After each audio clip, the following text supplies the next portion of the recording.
Kaum nasionalis biasanya dalam otak bawah sadarnya mengatakan apapun yang dilihat akan mengacu pada nation interest, nation threat, nation right, survival of the nation. Misalnya ada sebuah kebijakan. Pejabat yang nasionalis melihat apakah nation haknya terpenuhi terlebih dahulu. Jika terpenuhi, baru rakyatnya. Baru kekayaan alamnya terlindungi nggak? Baru pejabatnya. Baru mikirin global dan negara lain. Demikian juga rakyatnya. Begitu ada kebijakan pemerintah, mereka tidak berpikir dulu, saya dapat apa, namun negara dapat apa. Negara, nation, haknya terpenuhi, baru rakyat mendapatkan haknya. Dan perlu diingat berkali-kali, nation itu bukan government, negara itu bukan pemerintah. Pemerintah itu pejabat yang dipercaya oleh rakyat untuk suatu periode tertentu untuk membangun negara dan rakyat. Di dalam membangun, kalau berpikir nasionalis, sekali lagi kita diskusikan, maka yang diutamakan adalah nation. Kalau mereka nasionalis, semuanya untuk negara terlebih dahulu. Misalnya, di dalam mengelola kekayaan alam. Katakan nikel.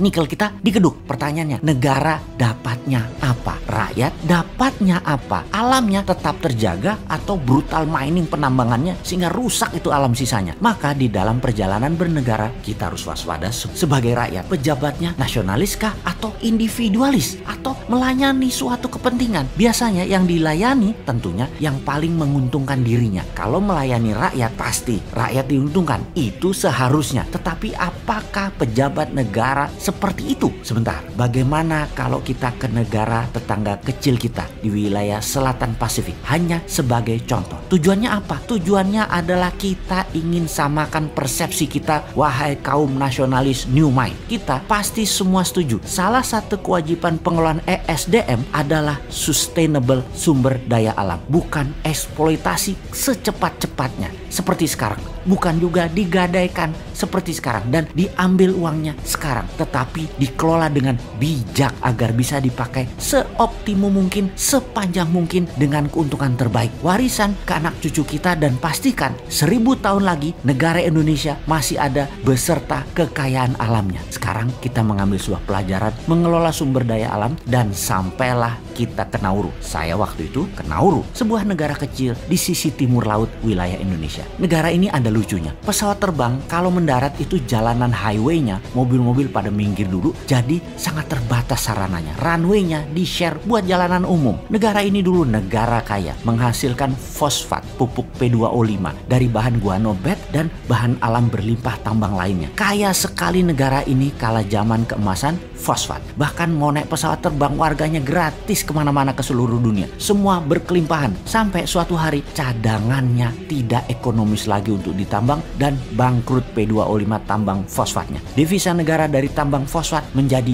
nol. Sekarang mereka miskin dan hanya hidup salah satunya membuat diri mereka yaitu negara free tax country seperti British Virgin Island. Namun seberapa besar pendapatannya? Kecil juga. Ditambah wisata masih kecil juga. Apa yang terjadi pada mereka? Kala itu negara pengeruknya adalah Amerika. Bagi Amerika nggak peduli mereka dengan kekayaan alam negara Nauru. Pokoknya sikat aja sampai habis. Ya begitu tidak ekonomis, pindah. Sesederhana itu. Nauru mereka lupa mengelola kekayaan mereka akan sustainability. Kekuatan jangka panjang dengan sumber yang dikelola optimum. Sebetulnya bukan untuk menumpuk sekarang dan dihabiskan sekarang. Kalau saja mereka paham yang namanya SWF, Sovereign Wealth Fund. Mereka menjaminkan fosfat mereka untuk membangun misalnya Nauru sebagai hub maritim perkapalan ikan selatan Pasifik, negara turis dengan kasino layaknya Monaco misalnya, membangun free tax country lebih cepat, di mana fosfat tadi ketika habis bukan habis hanya mendapatkan pajak saja, namun pokoknya juga dapat. Mereka sudah gantikan kekayaan alam tadi dengan aset produktif